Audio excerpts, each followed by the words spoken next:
पिताजी, अगर काम खत्म हो गया हो तो इधर आकर पानी पी लीजिए, गर्मी काफी तेज पड़ रही है। अरे बेटा, तू इतनी गर्मी में खेत पर क्यों आई? तुझे पता है ना कि तुझसे ज्यादा गर्मी सहन नहीं होती। अगर तू बीमार हो गई तो मैं क्या करूँगा बेटा? मुझे कुछ नहीं होगा पिताजी। अगर आप इतनी भीषण गर्मी में मेहनत कर सकते हैं तो क्या मैं आपके लिए घर से एक मटका पानी भी नहीं ला सकती? अब जल्दी से पेड़ की छांव में आकर पानी पी लीजिए।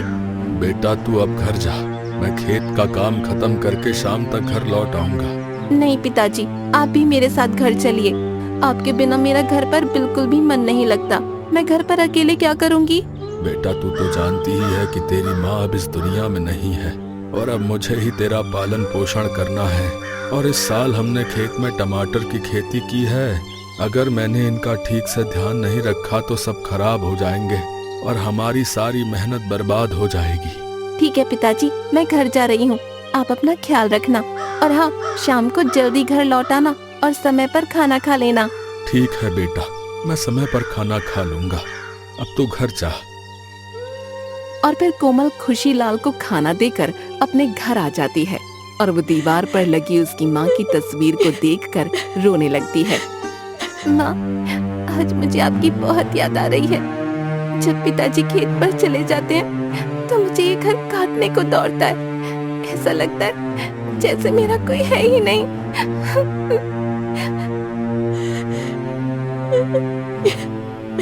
अरे कोमल, तू रो क्यों रही है? किसी ने तुझसे कुछ कहा क्या? आखिर बात क्या है? सिमरन, मुझे माँ की बहुत याद आ रही है। भगवान ने मुझसे मेरी माँ को क्यों छीन लिया? देख कोमल, हर इंसान को एक ना एक दिन इस दुनिया को छोड़कर जाना ही होता है। शायद तेरी माँ की आयु पूरी हो चुकी थी, जिसके कारण भगवान ने उनको अपने पास बुला लिया। और तुझे बुरा ना लगे इसलिए तो मैं तेरे पास आती हूँ। चल अब चुप हो जा।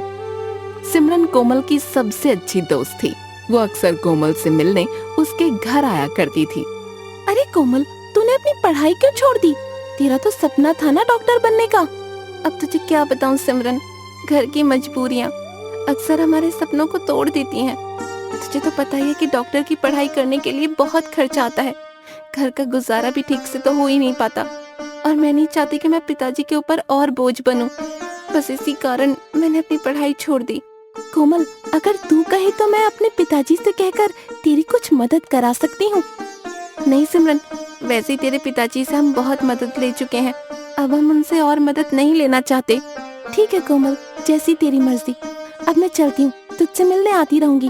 और हाँ, अपने पिताजी का ख्याल रखना। इतना कहकर सिमरन वहाँ से चली जाती है।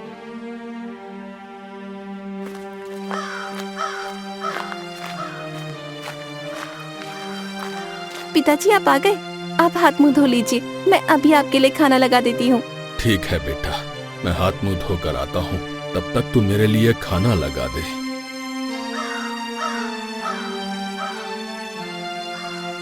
बेटा अगर तू बुरा ना माने तो क्या मैं तुझसे एक बात कह सकता हूँ? जी कहिए पिताजी, मैं भला आपकी बातों का क्यों बुरा मानूंगी? बेटा तू अब पूरे 20 वर्ष की हो चुकी है और मुझे लगता है कि मुझे अब तेरी शादी कर देनी चाहिए। ये आप क्या कह रहे हैं पिताजी? मुझे शादी करने में अभी कोई दिलचस्पी नहीं है और मैं आपको छोड़कर कहीं नहीं जाना चाहती। लेकिन बेटा बात को समझ, एक ना एक दिन हर लड़की को अपना घर छोड़कर जाना ही होता है। और अब मैं बूढ़ा हो चुका हूँ, कुछ सालों बाद मैं खटिया पकड़ लूंगा, फिर तेरा ब्याह कैसे हो पाएगा? वो सब तो ठीक है पिताजी, लेकिन मेरे जाने के बाद आपकी देखभाल कौन करेगा? बेटा तू मेरी चिंता मत कर, हमारे घर के बाजू में जो रामू रहता है वो मेरा ख्याल रख लेगा। ठीक है पिताजी, जैसी आपकी मर्जी। अगर आप मेरी शादी करना चाहते हैं तो मैं भी शादी करने के लिए तैयार हूँ। और फिर खुशीलाल के कहने पर कोमल शादी करने के लिए तैयार हो जाती है।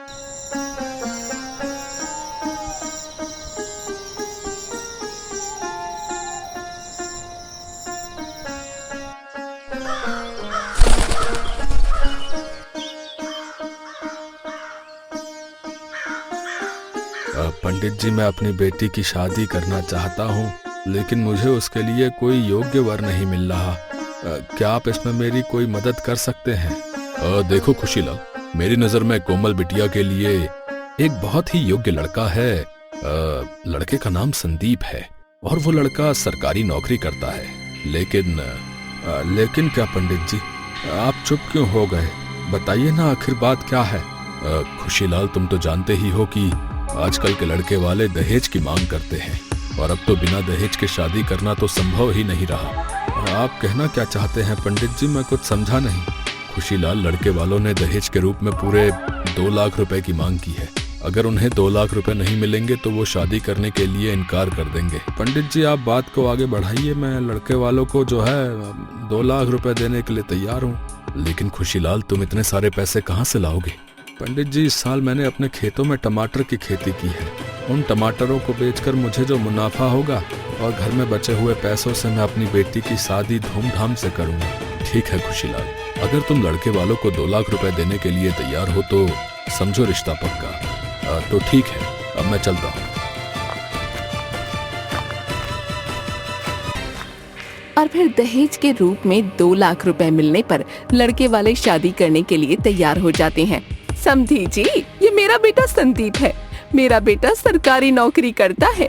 इसके पिताजी की सड़क दुर्घटना में मौत हो गई और तब से मैंने अकेले ही इसका पालन पोषण करके इसको अपने पैरों पर खड़ा किया है। जी, मुझे तो आपका बेटा बहुत अच्छा लगा और ये मेरी बेटी कोमल है। अगर लड़का लड़की की मंजूरी हो तो हम बात को आगे बढ़ाते हैं। जी, मेरा बेटा भी आपकी बेटी कोमल से शादी करने के लिए तैयार है। बस आप अपना वादा ना भूल जाना। जी, आप निश्चिंत हो जाइए। जैसे ही मेरे टमाटर बिक जाएंगे मैं आपकी पाई पाई चुका दूंगा। तो ठीक है समधी जी, हम ये रिश्ता पक्का समझते हैं। अरे पंडित जी, आप खड़े क्यों हैं? विवाह का मुहूर्त और तारीख निकालिए। अरे हाँ, क्यों नहीं। अगले महीने की 8 तारीख को मंगलवार का दिन बड़ा ही शुभ माना गया है। हमें उस दिन ही संदीप और कोमल की शादी करनी चाहिए। कुछ दिनों के बाद उचित मुहूर्त देखकर खुशीलाल अपनी बेटी की धूमधाम से शादी कर देता है।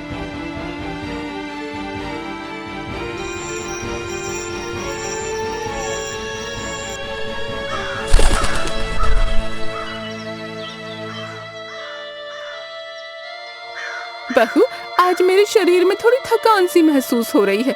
जरा मेरे लिए 1 गिलास लस्सी बना दे ताकि मेरे शरीर को थोड़ी ठंडक पहुंच सके। ठीक है माँ जी, मैं अभी आपके लिए ठंडी ठंडी लस्सी बनाकर लाती हूँ, जिसे पीकर आपके शरीर की थकान चुटकियों में गायब हो जाएगी। अरे भाग्यवान, जरा मेरे लिए भी लंच तैयार कर देना, मुझे ऑफिस के लिए देर हो रही है। ठीक है जी, माँ जी को लस्सी देने के बाद मैं आपके लिए भी लंच तैयार कर दूंगी।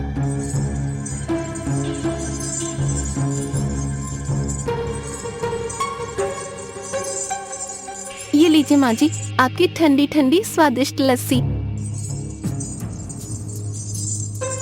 जी, आपका लंच। ठीक है भाग्यवान, मैं अब ऑफिस जा रहा हूँ। तुम घर पर माँ का ख्याल रखना। ठीक है जी, आप निश्चिंत होकर जाइए, मैं यहाँ सब संभाल लूंगी।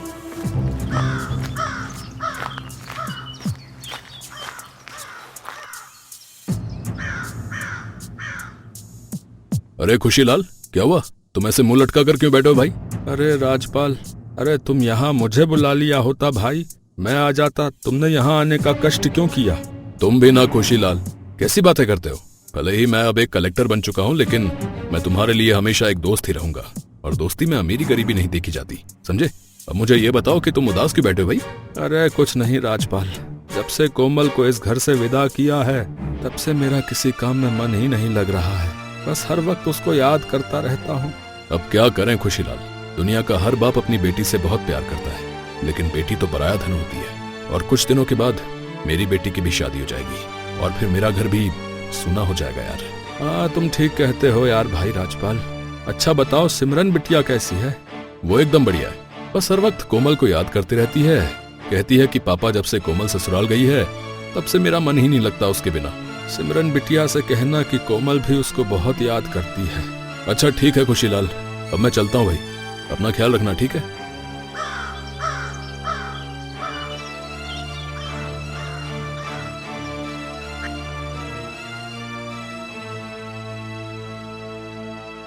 ऐसे ही कुछ दिन बीत जाते हैं और इस बार टमाटर की खेती को देखकर खुशीलाल भी बहुत खुश था। फिर एक दिन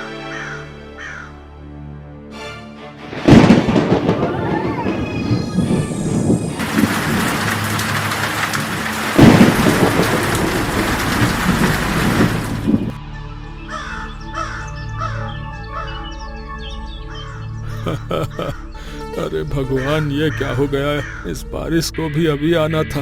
मेरे खेत के सारे टमाटर खराब हो गए। अब मैं क्या करूंगा? मैं समधन जी को क्या मुंह दिखाऊंगा?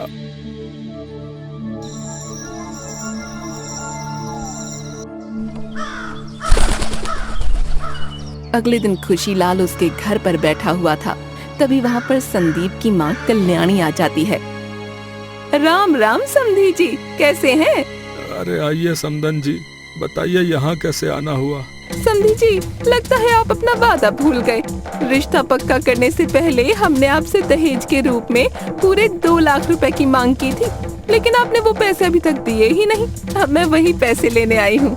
माफ करना समधन जी, कल रात ज्यादा बारिश होने के कारण मेरे खेतों के सारे टमाटर खराब हो गए और मुझे बहुत बड़ा नुकसान हो गया।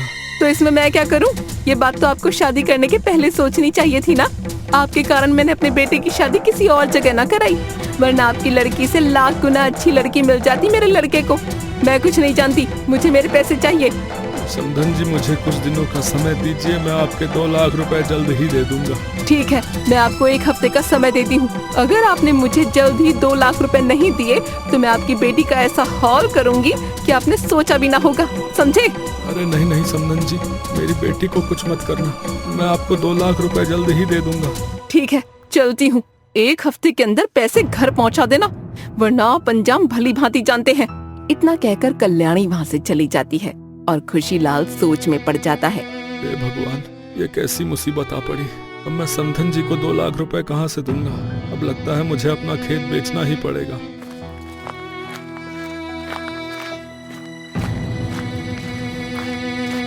अपनी बेटी को खुश रखने के लिए खुशीलाल अपना वो छोटा सा खेत एक सेठ को पूरे 1 लाख रुपए में बेच देता है।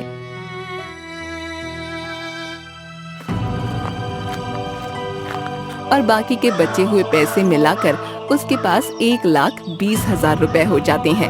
खेत बेचने के बाद भी अभी भी मेरे पास केवल 1,20,000 रुपए ही हुए हैं। अब बाकी के 80,000 रुपए मैं कहाँ से लाऊं? एक काम करता हूँ, इन पैसों को समधन जी को दे आता हूँ, शायद वो इतने पैसों में मान जाए।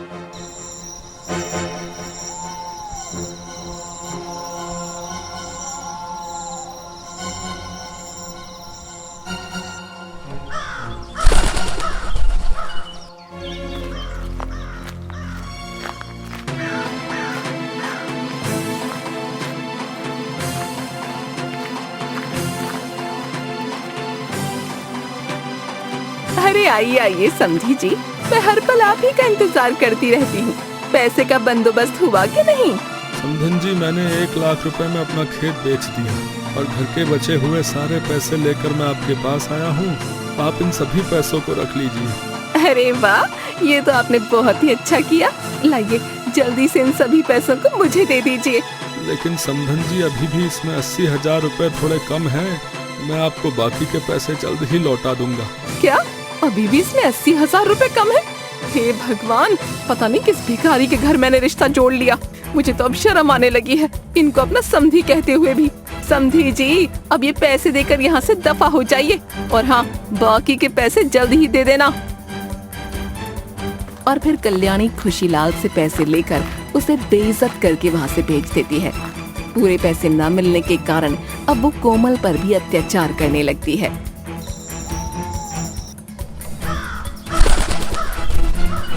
बहू, अरे ओ बहू, कहाँ मर गई? जल्दी इधर आ। जी माँ जी, कहिए क्या काम है? जल्दी से इन सारे कपड़ों को धो दे, और हाँ, सभी कपड़े धुल जाने के बाद घर के सारे बर्तन भी साफ कर देना, समझी? जी माँ जी, लाइए मैं इन सभी कपड़ों को धो देती हूँ। कोमल उन सभी कपड़ों को धोने लगती है और कुछ देर बाद कल्याणी फिर से उसके पास आ जाती है। और ये कामचोर कहीं की, तुझसे अभी तक इतने से कपड़े नहीं धुले, तो फिर बर्तन कब साफ करेगी? माँ जी, ये कपड़े बहुत ज्यादा थे, इसलिए इनको धोने में ज्यादा समय लग रहा है। आप कुछ देर रुकिए, मैं घर के बर्तन भी जल्दी ही साफ कर दूंगी। क्या कहा तूने? मुझसे जबान लड़ाती है? रुक, तुझे भी बताती हूँ। माँ जी, मुझे माफ कर दीजिए, बहुत तेज लग रही है। माँ जी, मुझे मत मारिए, मैं आप सब कभी जबान नहीं लड़ाऊंगी। माँ जी, मुझे छोड़ दीजिए, बहुत तेज लग रही है माँ जी। ऐसे ही कल्याणी रोज कोमल पर अत्याचार करने लगती है। जरा जरा सी बात पर वो कोमल के साथ मारपीट करने लगती है और उसका पति संदीप भी कोमल को बहुत मारता है, उसके साथ अत्याचार करने लगता है। भाग्यवान, कितनी देर हो गई है? मैं कब से खाने का इंतजार कर रहा हूँ। खाना अभी तक बना क्यों नहीं? जी 2 मिनट रुकिए, मैं खाना ला ही रही हूँ।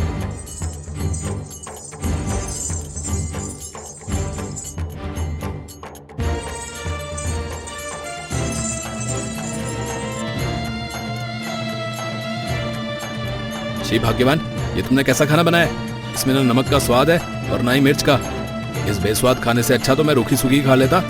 इतना कहकर संदीप गुस्से में वो गरम खाना कोमल के ऊपर फेंक देता है। जी आपने क्या किया? मुझे बहुत तेज दर्द हो रहा है। पिताजी, मुझे आपकी बहुत याद आ रही है। अभी तो तुझे पिताजी, नाना जी सब याद आएंगे। तेरे साथ तो यही होना चाहिए था। ऐसे ही हर रोज कल्याणी और संदीप का अत्याचार बढ़ने लगा। कोमल कल्याणी और संदीप से बहुत ज्यादा परेशान हो चुकी थी, लेकिन उसे क्या पता था कि उसके साथ और भी कुछ बुरा होने वाला है। क्या कोमल बिटिया इसी घर में रहती है? हाँ, इसी घर में रहती है। कहो क्या काम है? जी, अब उसके पिताजी इस दुनिया में नहीं रहे। कल रात उनके सीने में बहुत तेज दर्द हुआ और वो इस दुनिया को छोड़कर चले गए। मैं कोमल बिटिया को लेने ही यहाँ आया हूँ। वो बुढ़ा मेरे 80,000 रुपए दिए बिना ही इस दुनिया को छोड़कर चला गया। पूरे 80,000 रुपए का नुकसान कर दिया उस बुढ़े ने। और फिर वो व्यक्ति कोमल को अपने साथ ले जाता है और पूरे सादर सत्कार के साथ कोमल अपने पिता खुशीलाल का अंतिम संस्कार करती है। पिताजी, आपने मुझे छोड़कर चले गए।